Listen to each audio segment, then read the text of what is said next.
UNDP ইসির ballot প্রকল্পে অস্ট্রেলিয়ার পর এবার $4.8 মিলিয়ন অনুদান দিচ্ছে জাপান। নির্বাচন ভবনে এ সংক্রান্ত চুক্তি সইয়ের পর ইসি সচিব জানিয়েছেন, নির্বাচনী প্রস্তুতিতে ব্যালট প্রকল্পের এ অর্থের যথাযথ ব্যবহার শুরু হয়েছে। আলাদা ব্রিফিংয়ে তিনি আরও জানান, 6 মাসের ক্রাশ প্রোগ্রামে 9 লক্ষাধিক জাতীয় পরিচয়পত্র সংশোধন করা হয়েছে। এমআর আসাদের রিপোর্ট।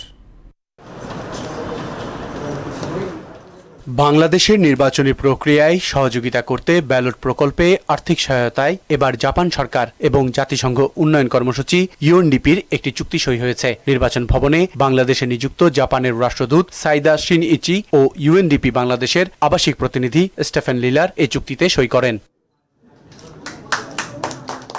আগামী জাতীয় সংসদ নির্বাচন অবাধ ও সুষ্ঠু করতে পাশে থাকার আশ্বাস দেন তারা। Through this assistance, Japan reaffirms its commitment to supporting the people of Bangladesh in realizing their democratic aspirations.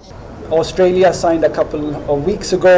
We are here today with Japan that have also made a very important contribution. It is coming on board as the leading donor to this initiative.